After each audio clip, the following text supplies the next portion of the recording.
जंगल की शांत हवा में अचानक एक दर्द भरी आवाज गूंजती है। कोई है क्या? मेरी मदद करो, मैं फंस गया हूँ। एक बूढ़े साधु जो गेरुए कपड़े पहने हैं और हाथ में कमंडल लिए एक संकरी पगडंडी पर धीरे धीरे चल रहे हैं, रुक जाते हैं। उनका चेहरा शांत है, लेकिन उनके कान उस आवाज को ध्यान से सुन रहे हैं। ये आवाज कैसी है? जैसे कोई दर्द में हो, कोई मदद के लिए बुला रहा हो। कोई है क्या? मेरी मदद करो, मैं फंस गया हूँ। कोई तो मदद करो। भगवान के लिए कोई मेरी आवाज सुनो, मुझे बचाओ। हे भगवान, लगता है कोई इस कुएं में गिर गया है और अकेला पड़ा हुआ तड़प रहा है। बेटा, ये रस्सी पकड़ लो, जोर से पकड़ना, मैं तुम्हें ऊपर खींच लूंगा। डरना मत, मैं तुम्हें बचाने आया हूं, बस हिम्मत मत हारना। मेरे हाथ नहीं उठ रहे, शरीर सुन्न हो गया है। बेटा, चिंता मत कर, मैं आ रहा हूं तुम्हारे पास। तुम बस हिम्मत मत छोड़ना, मैं तुम्हें कुछ नहीं होने दूंगा।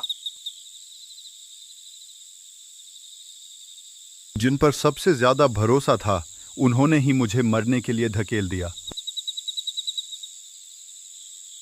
शांत रहो बेटा, अब कोई डर की बात नहीं। ये बताओ, तुम यहां कैसे गिरे? जिन्हें अपना समझा, उन्हीं ने चोट दी। तो फिर मैं अब क्यों जिंदा हूं? कभी कभी जो तकलीफ हमें तोड़ देती है, वही हमें आगे बढ़ने की ताकत भी देती है। धोखा भले ही दर्द दे, मगर वही हमें सच्चाई और सही राह दिखाता है। अब जीने का मकसद तो मिल गया है, पर जिंदगी अभी भी भारी लगती है। घबराना मत। हो सकता है आज नहीं, लेकिन कल तू जरूर आगे बढ़ेगा। और जब बढ़ेगा, तो सच्चाई और इंसाफ की राह पर चलेगा। जो चला गया, वो वापस तो नहीं आएगा, पर जो तेरे साथ हुआ है, उसका जवाब जरूर मिलेगा। कुछ जिंदगियां यूं ही नहीं बचाई जाती, उनमें भगवान कोई खास मकसद पूरा करना चाहते हैं। देवदत्त भी ऐसा ही एक मकसद था, एक ऐसी रोशनी जो अभी बुझी नहीं थी। सूरज की पहली किरणों के साथ एक झोपड़ी के बाहर देवदत्त बांस की चटाई पर लेटा हुआ है। उसके शरीर पर पट्टियां बंधी हैं, घाव अभी भी ताजे हैं। पास में वही साधु बैठा है, आंखें बंद किए ध्यान में। झोपड़ी के बाहर कुछ गांव वाले चुपचाप खड़े हैं। बाबा, इसे क्या हुआ है? पूरा शरीर तो जख्मी है, जैसे कोई बहुत बड़ा हादसा हुआ हो। मौत बिल्कुल सामने खड़ी थी। एक पल को तो लगा अब कुछ नहीं हो सकता, लेकिन ना जाने ऊपर वाले को क्या मंजूर था। शायद इसकी कहानी अभी अधूरी थी, तभी तो उसने इसे बचा लिया। मैंने तो बस कोशिश की, असली करिश्मा तो उसी की रहमत थी। ये तो इस नगर का नहीं लगता, और इसकी हालत देखो, जैसे कोई राजकुमार हो। ये कोई राजकुमार नहीं है, लेकिन अपने जीवन का असली राजा जरूर है। इसे धोखा मिला है, और धोखा भी अपनों से, जिन्होंने इसकी जान लेने की कोशिश की थी। मैं कहाँ हूं? ये जगह कौन है आप लोग? चिंता मत कर बेटा, अब तू अपनों के बीच है। हमने तुझे जंगल से बचा लिया है। गांव वाले तेरी देखभाल कर रहे हैं। तू अब पूरी तरह सुरक्षित है। बाबा, जिनके लिए सांस ली, उन्हीं ने मेरी सांसें छीनने की साजिश रच ली। बेटा, टूटे हुए इंसानों को सहारा देने वाला है ये गांव। हम तुझे भले पहले से ना जानते हों, पर तेरी तकलीफ हमारे लिए अजनबी नहीं। अगर किसी ने तेरे साथ बुरा किया है, तो तू उसका जवाब उसी की तरह मत दे, बल्कि खुद को इतना ऊंचा साबित कर कि उसका किया तेरा कुछ भी ना बिगाड़ सके। साबित कर दे कि तू उस धोखे से कहीं ज्यादा मजबूत और महान है। आप सब की बातें दिल को बहुत सुकून दे रही हैं। शायद भगवान ने मुझे इसलिए बचाया ताकि मैं अपनी जिंदगी को दोबारा समझ सकूं और खुद को फिर से पा सकूं। जहां विश्वास टूटा वहीं सहारा भी मिला। देवदत्त के लिए यह गांव एक नई शुरुआत था, शायद एक नए इंसान का जन्म। नगर के मुख्य द्वार से वसुंधरा और आरव अंदर आते हैं। वसुंधरा की आंखों में आजादी की चमक है और आरव के कदमों में आत्मविश्वास से ज्यादा अधिकार झलकता है, लेकिन उनके चेहरों पर एक अजीब सी बेचैनी और छल की हल्की परछाई साफ दिख रही है। आरव, जब तक हम इस नगर में हैं, पुरानी बातों को भूलकर नया जीवन शुरू करते हैं। हाँ वसुंधरा, तुम ठीक कह रही हो। इस बारे में हम किसी को कुछ नहीं बताएंगे। कुछ दिन यहीं रुकते हैं, फिर आगे किसी और नगर की ओर चलेंगे। ये बात अगर देवदत्त जिंदा होता तो शायद हम आज इतनी आज़ादी से ना जी पाते। खैर, अब वो बीते वक्त की बात है। अब हम आज़ाद हैं और अपने भविष्य के खुद मालिक हैं। तुम्हारे चेहरे से लग रहा है कि तुम उस दिन की बात सोच रही हो। क्या देवदत्त तुम्हें याद आ रहा है? नहीं आरव, पछतावा उसे होता है जो सच्चा प्यार करता है। मैंने तो बस वक्त को पहचान कर सही कदम उठाया। सुनो वसुंधरा, अगर आप कोई भी हमारे बीते समय के बारे में पूछे तो कुछ मत बताना, ठीक है? ये दोनों कौन हैं? चेहरे तो बिल्कुल अजनबी लग रहे हैं। पहले कभी इस इलाके में नहीं देखे गए। न तो इनका हुलिया जाना पहचाना है, ना ही चाल ढाल किसी गांव या आसपास के लोगों से मिलती है। कहीं बाहर से तो नहीं आए। इनके कपड़े और चाल हाल देखकर लगता है कि कोई धनवान व्यापारी हैं। जाने दो इन्हें अंदर। पर इंसान चाहे जितना भी भाग ले अपने अतीत से, कर्म उसका पीछा नहीं छोड़ते। वसुंधरा और आरव को ये नगर भले नया लगे, पर यहाँ हर मोड़ पर उनका सच छुपा बैठा है। रात के अंधेरे में तेज बारिश हो रही है। सड़कों पर सन्नाटा है, केवल बारिश की आवाज। वसुंधरा और आरव एक पेड़ के नीचे भीगते हुए खड़े हैं, एक छत की तलाश में नहीं, बल्कि किसी और साजिश की तरह चुपचाप कुछ सोचते हुए। ये बरसात ऐसे लग रही है जैसे ऊपर वाला हमारे दिल का बोझ हल्का कर रहा हो। अब बीती बातों को भूल जाओ और आगे की जिंदगी पर ध्यान दो। कभी कभी लगता है जो किया वो सिर्फ एक सबक था जिंदगी का। वसुंधरा, अगर तू अब भी पछतावे की बातें करती रहेगी तो समझ ले कि हमने जो कुछ किया वो सब बेकार चला जाएगा। ये मत भूल, देवदत्त अब इस दुनिया में नहीं रहा। आरव, ये हमें क्या दिखाई दे रहा है? लगता है ये तो देवदत्त ही है। वसुंधरा, ये तो देवदत्त ही है वसुंधरा, लेकिन ये कैसे हो सकता है? हमने तो इसे कुएं में धक्का देकर मार डाला था ना। अगर मैं मर गया होता तो शायद सुकून मिल जाता, लेकिन तुम दोनों ने मुझे अधमरा छोड़कर बहुत बड़ी गलती की है। अब ना तो मैं तुम्हें माफ करूंगा और ना ही तुम्हें तुम्हारे किए की सजा मिलने से कोई रोक सकता है। तो अब क्या करेगा देवदत्त? सच का झंडा उठाकर हमें सबक सिखाएगा? तुझसे कुछ नहीं होगा। नहीं वसुंधरा, तेरे किए का हिसाब तो ऊपर वाला जरूर करेगा। मैं तो बस तुझे तेरी असलियत दिखाने आया हूं, ताकि जब भी तू हंसे तुझे अपना धोखा याद रहे।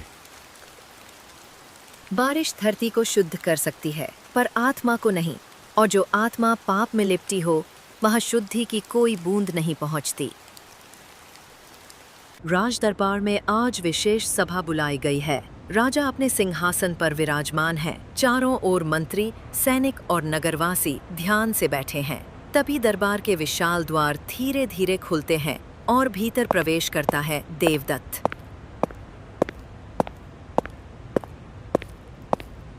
युवक, तुम कौन हो? तुम्हारा स्वरूप इतना विचलित और शरीर इतना घायल क्यों है? स्पष्ट बताओ, तुम्हारे साथ क्या बीता है? और यदि कोई याचना लेकर आए हो तो निस्संकोच कहो। न्याय का द्वार तुम्हारे लिए खुला है। महाराज, मैं वही बदनसीब हूँ जिसे अपनों ने धोखा दिया, जिसे प्यार ने जख्म दिए और जिसे मौत ने भी ठुकरा दिया। महाराज, मैं आज यहाँ अपने लिए नहीं बल्कि न्याय की गुहार लगाने आया हूँ, सच के लिए।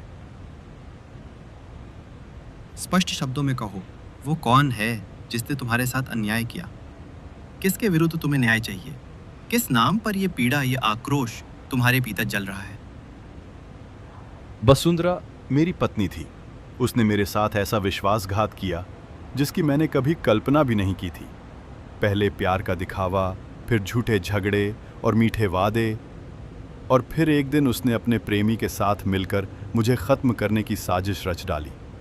दोनों ने मुझे मरा समझकर कुएं में फेंक दिया ताकि वो आराम से अपनी जिंदगी साथ जी सकें। महाराज, मेरी विनम्र राय है कि इस गंभीर मामले में केवल एक पक्ष की बात सुनकर कोई निर्णय लेना उचित नहीं होगा। उचित यही रहेगा कि जिन पर आरोप लगाए गए हैं उन्हें भी दरबार में बुलाया जाए ताकि हम उनके पक्ष को भी सुन सकें।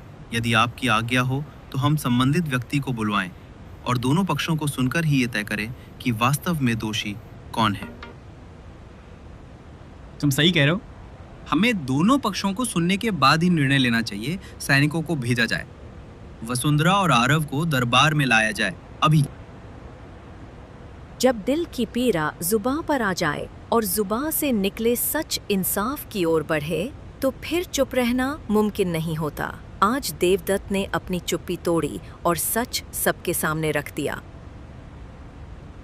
राजमहल के भारी दरवाजे धीरे धीरे खुलते हैं। दो सैनिक वसुंधरा और आरव को लेकर अंदर प्रवेश करते हैं। उनके चेहरों पर डर की कोई झलक नहीं होती, बल्कि एक ठंडी और बेपरवाह मुस्कान तैर रही होती है, मानो उन्हें अपने किए पर कोई पछतावा ही न हो।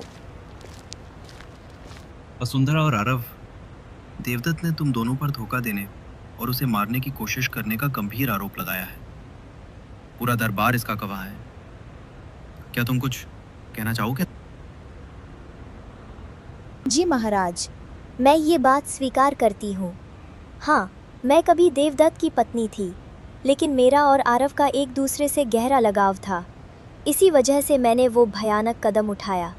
मैं चाहती थी कि देवदत्त हमारे रास्ते से हट जाए, इसलिए हमने वो सब किया। मैंने शादी तो की थी, पर उस रिश्ते को कभी दिल से नहीं अपनाया। जानबूझकर घर में झगड़े किए ताकि देवदत्त को अंदर से कमज़ोर कर सकूं। फिर एक दिन फैसला कर लिया, उसे रास्ते से हटाना अब ज़रूरी लगने लगा था। हमने मिलकर ये योजना बनाई थी।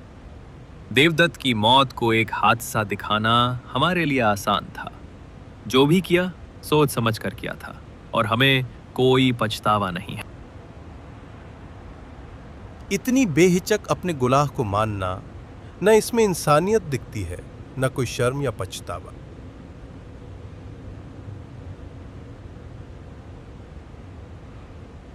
क्या तुम दोनों के दिल में जरा सी भी ग्लानि नहीं है?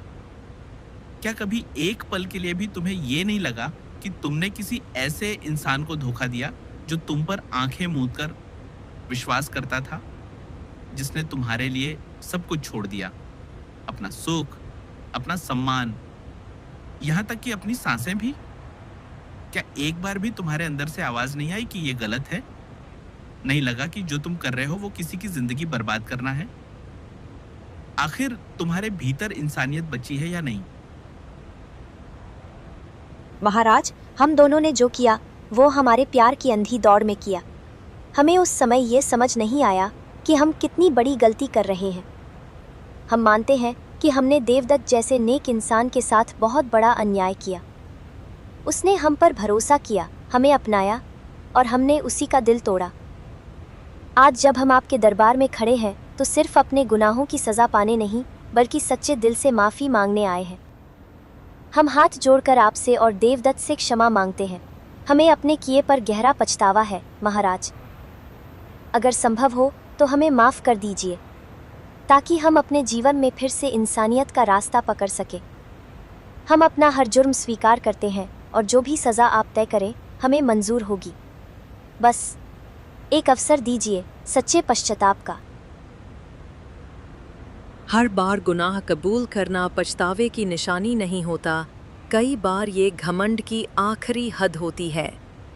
और जब कोई अपने जुर्म को मुस्कुराते हुए बताए तो इंसाफ की मार और भी ज्यादा जरूरी हो जाती है। राजा चुपचाप सिंहासन पर बैठे हैं। सारा दरबार शांत है, जैसे किसी बड़े फैसले का इंतजार हो। देवदत्त कुछ नहीं बोलता, सिर्फ सामने देखता रहता है। वहां खड़ी है वसुंधरा, उसका बीता हुआ कल, और उसके साथ है आरव, वही इंसान जिसने उसे धोखा देकर उसकी जान लेने की कोशिश की थी। वसुंधरा और आरव, तुम दोनों ने स्वयं अपने मुंह से इस अपराध को स्वीकार किया है। अब हमें किसी और सबूत की जरूरत नहीं। तुम्हारा अपराध है विश्वासघात, हत्या की साजिश और एक निर्दोष को जान से मारने का प्रयास। ऐसे कर्म न तो माफी के लायक होते हैं और न ही किसी दया के। तुम्हें तुम्हारे कर्मों का उचित दंड मिलेगा। ये सजा नहीं, एक आईना है, ताकि हर सुबह उन्हें अपना चेहरा देखकर याद आए कि उन्होंने किसी को कितना तकलीफ दी और खुद कितने नीचे गिर गए। हमने तो ये रास्ता सिर्फ अपने प्यार के लिए चुना था, लेकिन शायद किस्मत को कुछ और ही मंजूर था। हालांकि वसुंधरा और आरव ने अपना अपराध स्वीकार कर लिया है, लेकिन यह न्याय सभा अपने कर्तव्य से पीछे नहीं हट सकती। इसलिए न्याय के सिद्धांतों और समाज में सही उदाहरण स्थापित करने हेतु यह सभा वसुंधरा और आरव को 10 वर्षों के कारावास की सजा सुनाती है, ताकि भविष्य में कोई भी इस तरह की हिंसा या विश्वासघात करने से पहले 100 बार सोचने पर मजबूर हो। इसी के साथ यह सभा आज की कार्यवाही को यहीं समाप्त करती है। न्याय तब सच्चा होता है जब गुनहगार को सजा मिले, लेकिन न्याय की असली ताकत तब सामने आती है जब पीड़ित बदले की जगह सच का साथ दे। आज देवदत्त ने बदला नहीं लिया, बल्कि दिखा दिया कि सच्चा न्याय क्या होता है। मंदिर की सीढ़ियों पर साधु और देवदत्त साथ बैठे हैं। मंदिर में न शोर है न शंख की आवाज, बस एक गहरी शांति फैली हुई है। अब देवदत्त का चेहरा बदल चुका है। पहले जो कठोरता थी वो अब गायब है। उसकी आंखों में अब गुस्सा नहीं, बल्कि एक शांत और गहरा सुकून है। अब तुझे समझ आया बेटा कि तुझे जिंदगी ने दोबारा मौका क्यों दिया था। मैं सोचता था जीने का मतलब क्या है, लेकिन अब समझ आ गया कि मेरी सांसें किसी वजह से चल रही हैं। कभी कभी भगवान हमें सिर्फ इसलिए नहीं बचाते कि हम बचे रहें, बल्कि इसलिए बचाते हैं ताकि हमारी कहानी से दूसरों को सबक मिल सके। बेटा, तू अब किसी अधूरे किस्से का हिस्सा नहीं, तू अब लोगों के लिए एक सीख है। जब मैंने वसुंधरा को जाते हुए देखा तो मुझे गुस्सा नहीं आया बाबा, बस एक अजीब सी शांति महसूस हुई। समझ नहीं आया क्यों। बदला लेने वाला दूसरों को हराता है, लेकिन माफ करने वाला खुद को जीतता है। तूने खुद को जीत लिया है देवदत्त। अब मेरी हर सांस इस सच की गवाह है। इंसाफ पाने के लिए तलवार नहीं, हौसला चाहिए। जो प्रेम में हार गया वही आज सच की जीत बन गया। कभी कभी बिखर जाना ही जीवन की सबसे गहरी दुआ बनता है। अब देवदत्त सिर्फ एक इंसान नहीं, एक जीता जागता संकल्प है, जो ये साबित करता है कि इंसाफ के लिए तलवार नहीं, सच्चा दिल और मजबूत आत्मा चाहिए।